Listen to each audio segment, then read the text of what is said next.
आइए बात करते हैं चैप्टर नंबर 3, डीप वाटर। भाई बड़ा डीप चैप्टर है। अगर तुम्हें इस चैप्टर में कुछ भी नहीं आता ना, तो तुम्हें कम से कम ये 4 पॉइंट पता होने चाहिए, क्योंकि ये बहुत इंपॉर्टेंट पॉइंट है। क्या है ये पॉइंट, जरा देख लेना। How to overcome a fear. भाई एक डर को दूर करने के लिए, उससे निजात पाने के लिए क्या करना चाहिए, ये तुम्हें पता होना चाहिए। ठीक है, कॉम्पिटेंसी बेस्ड क्वेश्चन आते हैं ना, इस तरह के जो सवाल आते हैं, तुम्हारे इन्फ्रेंस बेस्ड क्वेश्चंस होते हैं, उसमें तुम्हें इनकी जरूरत पड़ेगी। क्या क्या होना चाहिए? रेजिलियंस हो, लचीलापन हो, ये नहीं कि चोट खा के गिर गए, खिंचाव होना चाहिए, बाउंस बैक करना होगा तुम्हें। परसिवरेंस, परसिवरेंस का मतलब ही क्या होता है? डिटर्मिनेशन, एकदम दृढ़ संकल्प तुम्हारे अंदर होना चाहिए। तो परसिवरेंस ये वर्ड तुम्हें पता होना चाहिए। कन्फ्रंटेशन, तुम्हें सामना करना है, जो भी तुम्हारा डर है उसका सामना करना है। एंड सीकिंग सपोर्ट, तुम्हें सपोर्ट लेना है ट्रेनर्स का, जो भी उस फील्ड के जो भी एक्सपर्ट्स हैं उन सबके तुम्हें सपोर्ट लेना है। इस तरह से तुम किसी भी फियर से ओवरकम कर सकते हो। You can get rid of any fear. Okay, clear है? ये चैप्टर अभी मैंने पढ़ाया नहीं है, लेकिन मैंने तुम्हें पहले ही कह दिया कि ये 4 पॉइंट अभी कमेंट में लिखो, अपनी नोटबुक में लिखो, तुम्हें याद रहने चाहिए ये 4 पॉइंट। ठीक है, अब मैं पढ़ाऊंगा इस चैप्टर को।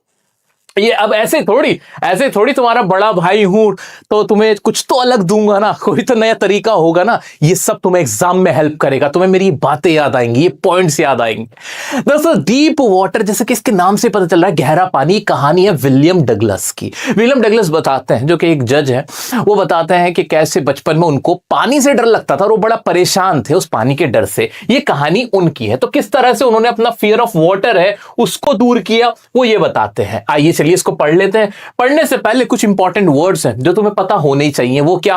भाई एक तो फियर तुम्हें पता ही होना चाहिए, कॉन्कर करना, किसी चीज पे जीत हासिल कर लेना। फोबिया, डर को कहते हैं। ड्राउन, डूब जाने को कहते हैं ड्राउनिंग। विल पावर, यानी तुम्हारे अंदर विल पावर होनी चाहिए। डिप्राइव, अभी हमने पढ़ा था ना, चाइल्डहुड डिप्राइव हो जाते थे, डिप्राइव, डिवॉइड, ये वर्ड हमने पढ़ लिए थे। इनहेल करना, एक्सहेल करना, आज टेरराइजिंग करना, डरा देना, किसी को आतंकित कर देना। ब्रीद यानी सांस लेना। ठीक है, ये इंपॉर्टेंट वर्ड इस चैप्टर से रिलेटेड। अब मैं चला इस चैप्टर की कहानी तुम्हें बताने। बड़ी आसान सी कहानी है। The writer tells about his fear of water and how he conquered it. Simple सा कि उसका पानी का डर क्या था, कैसे उसने उसको कॉन्कर किया था, वो देखना है। ठीक है, अभी बताऊंगा कि एग्जाम में क्या लाइंस तुम्हें याद रखनी, कुछ अलग से नहीं है, वो भी दिखाऊंगा। रुक जाओ। Okay, When he was 3 or 4 years old, जब राइटर 3 या 4 साल के थे, he would go to the beach in California. California America में एक जगह, वहां पे वो गए थे, बीच पर थे। फिर क्या होता? With his father, अपने पापा के साथ। The waves knocked him down and swept over him. ऐसे वैसे बैठे थे, लोरी दूध की कुतोली, ऐसे बैठे हुए थे। एकदम से वेव आई, गिर गए, छपाक से गिर गए, और पूरा पानी उनके ऊपर से होकर निकल गया। इससे क्या हो गया? And swept over him. He got frightened and a fear of water developed in his mind. और तभी से ना उनको पानी से डर लगने लगा, उनके दिमाग में फियर ऑफ वाटर डेवलप हो गया। इतना क्लियर हुआ? यहां तक क्लियर हो गया। पहला डर कहां से लगा था? जब 3 से 4 साल की उम्र में थे, कैलिफोर्निया बीच पे बैठे थे अपने फादर के साथ। आगे बढ़ते हैं। A few years later he joined YMCA swimming pool. उन्होंने कुछ साल बाद एक YMCA नाम का एक स्विमिंग पूल था, उसको ज्वाइन किया। क्यों ज्वाइन किया? A few years later, swimming सीखने के लिए। He was thrown into the pool by another boy. एक बड़ा 18 साल का लंबा चौड़ा लड़का आया और उसने शरारत में, मस्ती में उनको पानी में उठा के फेंक दिया स्विमिंग पूल में। और उसके बाद क्या हुआ? He tried hard to come up but could not do so.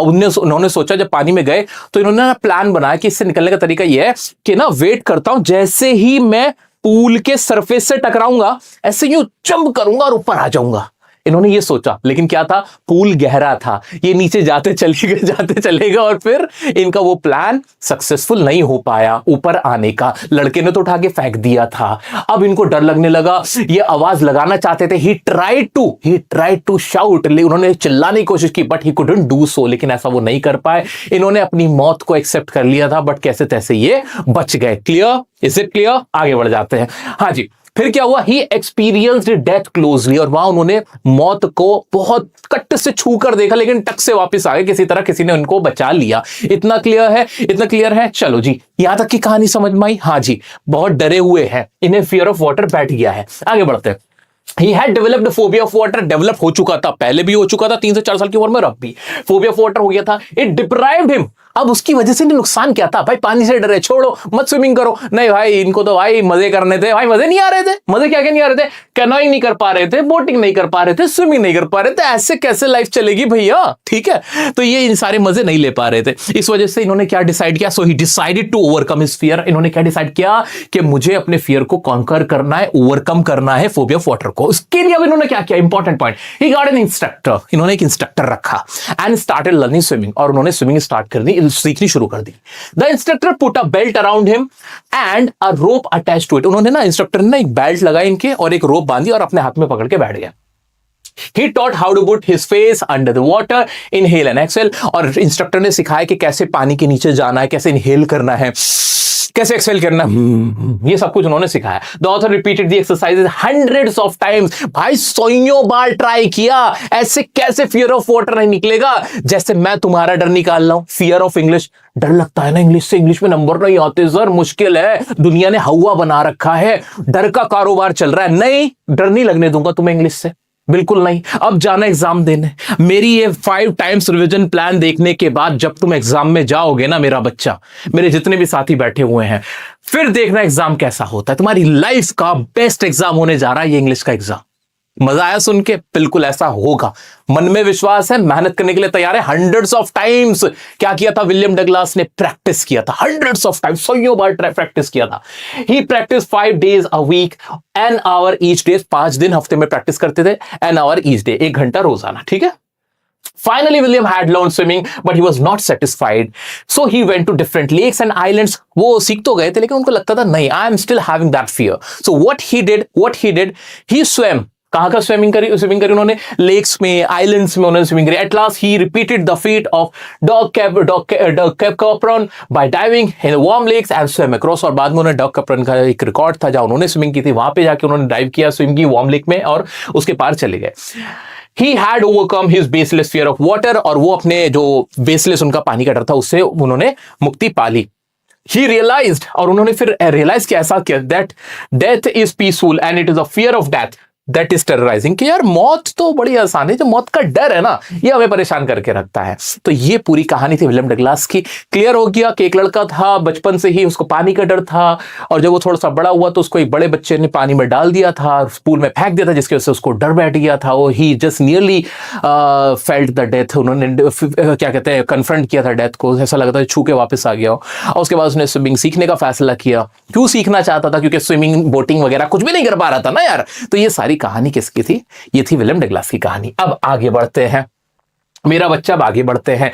मैंने जो कुछ इंपॉर्टेंट पॉइंट जो एग्जाम में बहुत पूछे जाते हैं, ये पॉइंट्स तुम्हें पता होना चाहिए। क्या है वो इंपॉर्टेंट पॉइंट, जरा देखना। तो ये है वो इंपॉर्टेंट पॉइंट कि जब उस लड़के ने विलियम डगलास को YMCA पूल में फेंक दिया था तो उसके इमोशंस कैसे थे, डगलास साहब के इमोशन कैसे थे। Series of emotions Douglas experience, ये इंपॉर्टेंट ऐसा पॉइंट जहां तुम फंस सकते हो, मैं फंसने नहीं दूंगा, ये याद रख के जाना है हमें। क्या है इसमें, क्या हुआ था भाई? He had a plan to come out. पहले जैसे पानी में उन्हें थ्रो किया उस लड़के ने, so he had a plan to come out. वो प्लान क्या था? देखो मैंने ऐसे ना मार्क भी कर रखा है। प्लान क्या था? ये रहा plan, to wait until he hit the bottom of the pool. उन्होंने सोचा था बॉटम जब तक जाऊंगा पूल के, और फिर ऐसे करके यूं हिट मारूंगा और ऊपर आ जाऊंगा। प्लान फेल्ड, लेकिन वो प्लान फेल हो गया क्योंकि जो स्विमिंग पूल था वो बहुत ज्यादा गहरा था। Begin to suffocate, try to short, एकदम उनकी सांस नहीं आने लगी, दम घुटने लगा। उन्होंने चिल्लाने की कोशिश की, वो नहीं कर पाए। लेग्स फेल्ट हैवी, उनकी टांगे भारी होने लगी। ही ग्रू एजिटेटेड, और वो घबराने लगे, परेशान होने लगे, और फिर क्या हो गए? अनकॉन्शियस हो गए। ही बिकेम अनकॉन्शियस, और बेहोश हो गए, और बहुत ज्यादा उनकी तबीयत खराब हुई, परेशान हो गए, बच गए, मतलब nearly he saw the death. उन्होंने वहां पे बिल्कुल मौत को करीब से देखा था। ये पॉइंट, ये सीरीज ऑफ इमोशंस तुम्हें मेरा बच्चा पता होने चाहिए। इसके अलावा क्या ही पूछ लेगा? ये पॉइंट तो सर आपने हमें बता ही दिया कि रेजिलियंस हो जाना चाहिए, परसिवरेंस होना चाहिए हमारे पास, कन्फ्रंटेशन और सीकिंग सपोर्ट, ये इंपॉर्टेंट फैक्टर्स होते हैं किसी भी फियर को ओवरकम करने के लिए। अब पूछो तुम कॉम्पिटेंसी बेस्ड क्वेश्चन, कहां तक पूछ लोगे? बड़ा भाई जब साथ में आ जाता है ना, फिर डर नहीं लगता। ठीक है मेरा बच्चा, चलो।